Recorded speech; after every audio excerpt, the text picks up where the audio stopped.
Welcome to Voyage Daily Tech, the most important news personalized for you every day, supported by Voyage.com. Today we're sharing 5 stories. First, how Oracle missed earnings yet its stock surged. We'll dig into the $455 billion number that's apparently forcing rivals like Microsoft to secretly use its infrastructure. Second, Amazon's $1.3 billion robotaxi Zoox is launching in Las Vegas with no steering wheel, a direct challenge to Google's Waymo. Third, a new Morningstar index tracking private giants like SpaceX and OpenAI is crushing the S&P 500, and we'll unpack the risks. Fourth, why Google and Target are building second headquarters in India. A $100 billion power shift now threatened by a massive water crisis.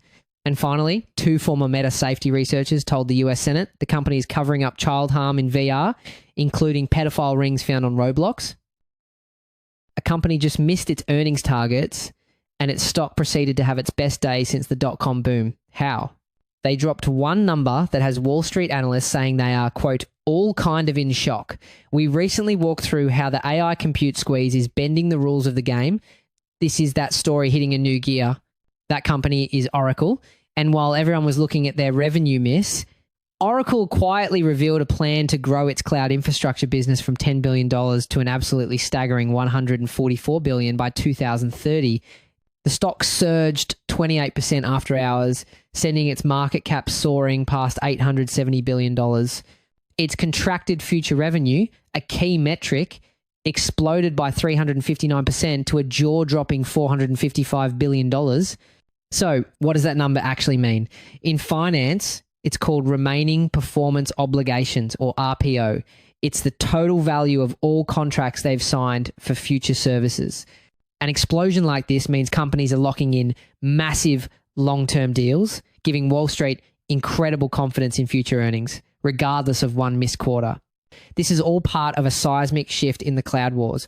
Oracle, long seen as an underdog, is now signing multi-billion-dollar AI deals, including a massive one with OpenAI. One analyst called it a momentous quarter. Another simply said he was blown away. So why are companies like OpenAI suddenly flocking to Oracle? Here's where it gets interesting. Oracle has a technical secret sauce, a networking technology called RDMA. As we've discussed, this AI surge isn't just about stacking GPUs, it's about the fabric that stitches them together. This tech allows their data centers to communicate with ultra-low latency, which is critical for training massive AI models. Oracle built their cloud with it in mind, giving them a serious performance edge. However, if you zoom out, you'll see another layer of strategy at play. The real story might not be Oracle winning new customers from its rivals. One analyst points out a critical detail. The big cloud players like Microsoft and Google are offloading their massive AI capacity needs directly to Oracle. These are, in his words, not organic customers to Oracle. We've also been tracking how this demand shows up in the physical world, with AI data centers drawing as much power as 100,000 homes. The sheer scale of this infrastructure boom is hard to grasp. After all, the demand for AI computing is growing so fast that even giants like Microsoft and Google can't build data centers quickly enough. A single ChatGPT query uses nearly 10 times the electricity of a normal Google search, and the International Energy Agency projects data center power demand could more than double by 2030. So this isn't about weakness, it's about a tidal wave of demand forcing even the biggest rivals to collaborate just to stay afloat. Which brings us back to those grid capacity worries we raised a while back. So as Oracle builds out the infrastructure to power the AI revolution, it begs the real question, is Oracle making a direct challenge for the crown? Or has it just become the essential behind-the-scenes power broker for its biggest rivals? Speaking of massive long-term bets between tech giants, Amazon is officially going to war with Google in the Robotaxi race, and its secret weapon looks a bit like a toaster on wheels. A while back, we broke down Waymo's LiDAR and Maps playbook versus Tesla's camera-only moonshot.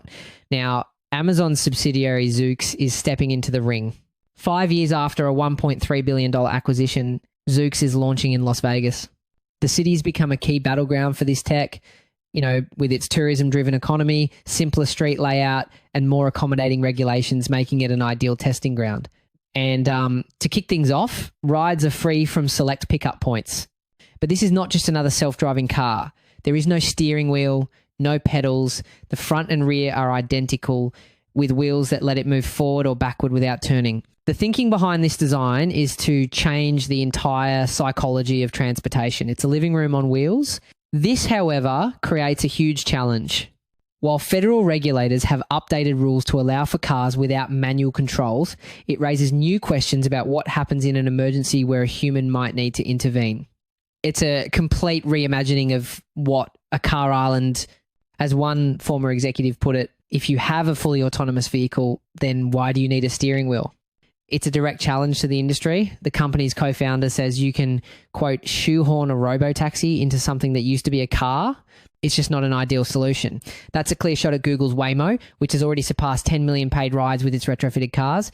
When we place Zoox's purpose-built vehicle alongside Waymo's retrofitted fleet, the contradiction in strategy becomes clear.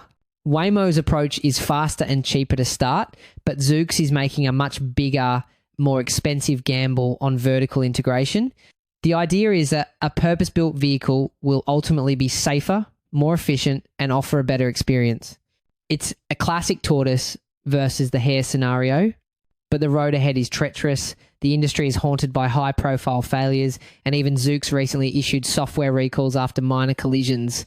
The company's bar, in its own words, is not to be perfect, but to be significantly safer than a human. Now get this, there's no single universally agreed upon standard for what that actually means. However, the data we do have is compelling. A major study of Waymo's vehicles found an incredible 85% reduction in injury-causing crashes compared to human drivers. Zoox now has to prove it can deliver similar gains with a pod that has no manual fallback. Despite the risks, Amazon is going all in. Zoox operates from a Las Vegas depot the size of 3 football fields and plans to scale manufacturing from 1 vehicle per day to 10,000 per year. From Vegas, they say San Francisco, Austin, and Miami are next. CEO Aicha Evans says Amazon is very good at making long-term big bets happen. This all leads to the real question. With experts predicting the industry won't see a profit until at least 2030, this is a multi-billion-dollar war of attrition. But for Amazon, this might not even be about taxis. The real endgame could be integrating Zoox technology into its massive logistics network. Think autonomous vehicles for last-mile delivery, fundamentally reshaping Amazon's core business.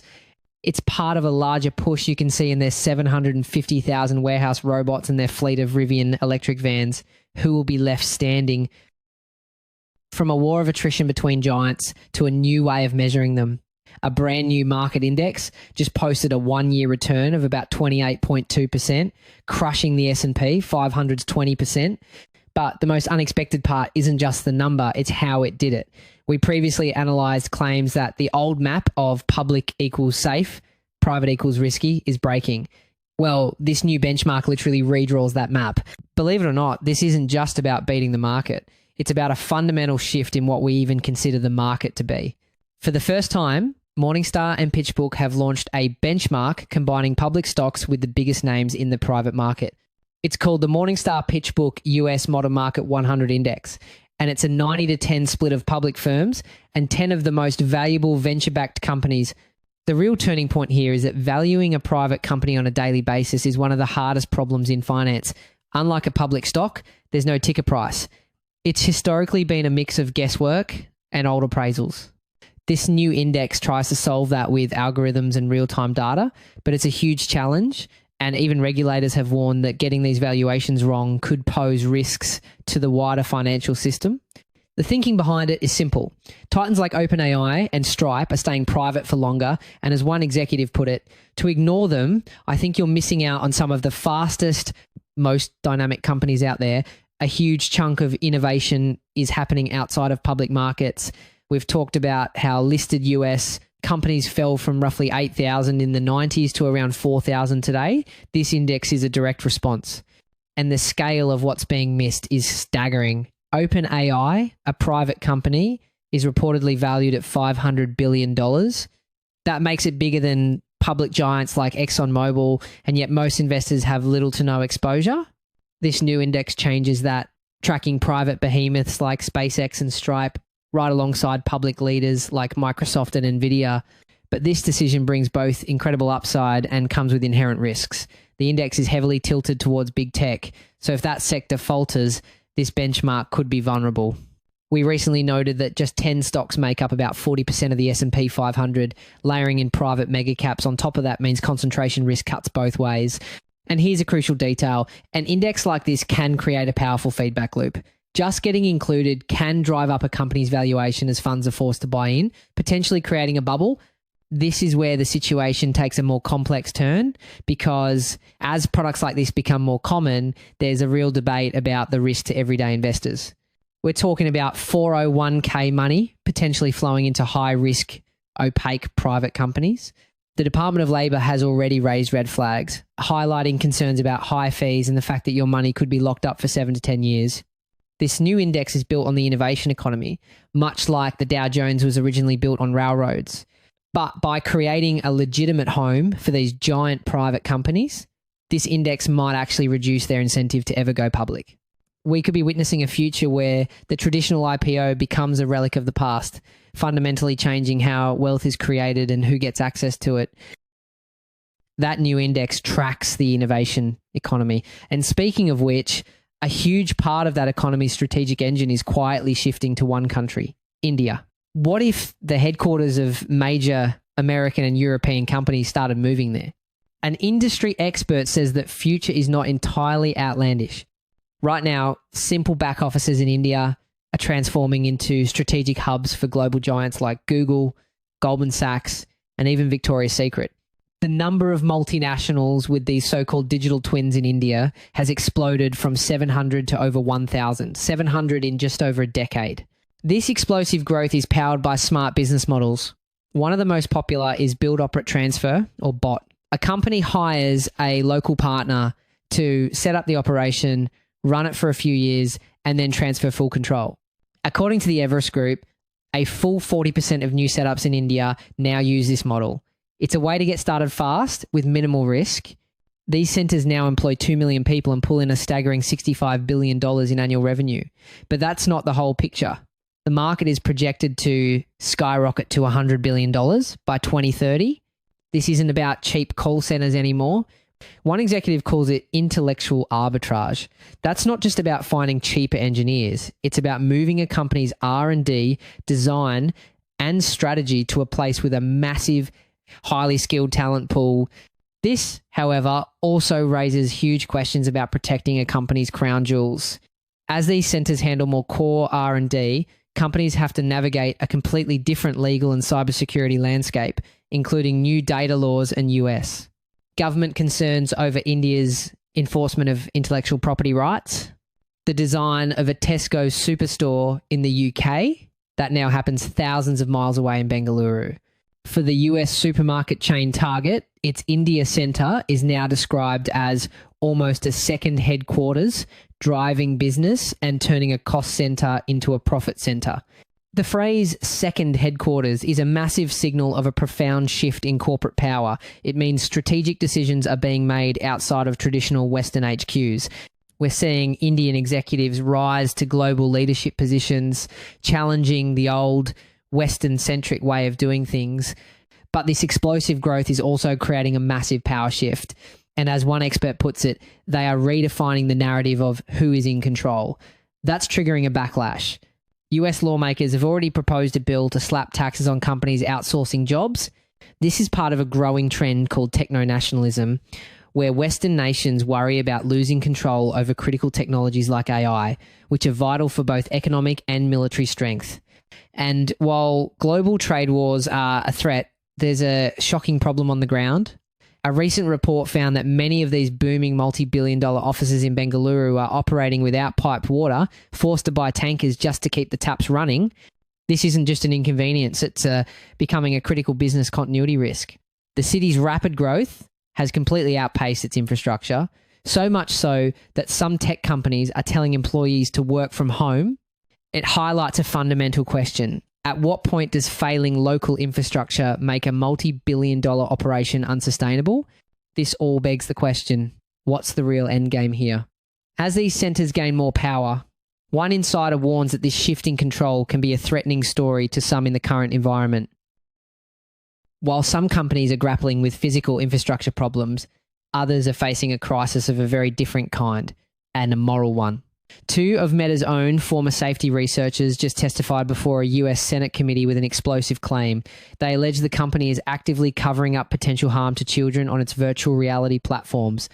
One whistleblower, Casey Savage, said she found coordinated pedophile rings using the popular game Roblox inside Meta's VR world. Her direct testimony was chilling. They set up strip clubs and they pay children to strip using the game's currency. Here's why this is a whole different level of dangerous in virtual reality. It's because of a psychological principle called embodiment. In VR, your brain and body feel like you are actually there. Research shows this immersive quality can dramatically amplify the psychological impact of an experience. So when we're talking about abuse, the harm isn't just theoretical. It can feel terrifyingly real to a child. Savage says she flagged this to Meta and recommended they not host the app. Today, Roblox is still available in the Meta VR App Store. Now, you might be wondering, is Meta even legally responsible? That's where things get really complicated. A law called Section 230 has historically shielded platforms from liability. But VR is a brand new legal frontier, and it's totally untested whether those same protections apply to an immersive hardware platform like the MetaQuest. The ethical responsibility is arguably much higher. The allegations go deeper. The former researchers claim Meta demanded they erase evidence of sexual abuse risks and instructed them to avoid work that might produce evidence of harm. One of them, Jason Satizan, stated bluntly, Meta has chosen to ignore the problems they created and bury evidence of users' negative experiences. So how does a large company even do that? Often, it's more subtle than you'd think. It's not always a direct order to bury it. Sometimes it involves creating committees that control what findings get shared or pressuring researchers to reframe data to minimize risk, a process the whistleblowers called pruning and manipulating. Meta's official response? They dismiss the claims as nonsense and based on selectively leaked internal documents. Interestingly enough, this response is straight out of a classic corporate crisis playbook, often called deny, deflect, and discredit. The goal is to cast doubt on the whistleblower's motives and frame their evidence as incomplete or taken out of context. But in the hearing, Satizan fired back, calling Meta's denial a lie by avoidance. The drama didn't stop there. Florida's Attorney General, who is suing Meta over child safety, told the committee she couldn't even figure out the parental controls on a VR headset and had to ask her child for help. When she asked the former researchers if that surprised them, they both responded in unison, "Not at all." There's actually a name for this. It's not just bad design, it's a known strategy. Researchers call it malicious compliance or using dark patterns. The idea is to create safety features that are so complex or hidden that most people give up. This allows the company to tell regulators they have parental controls while ensuring not enough people use them to actually impact engagement. It's a way of checking a box without truly solving the problem. This isn't the first time an insider has accused Meta of prioritizing profit over safety, but with its own former safety leads now on the record, it all begs the question, what exactly is Meta trying to hide? That's it for today on Voyage Daily Tech. Follow, share, and stay tuned for daily updates coming your way tomorrow.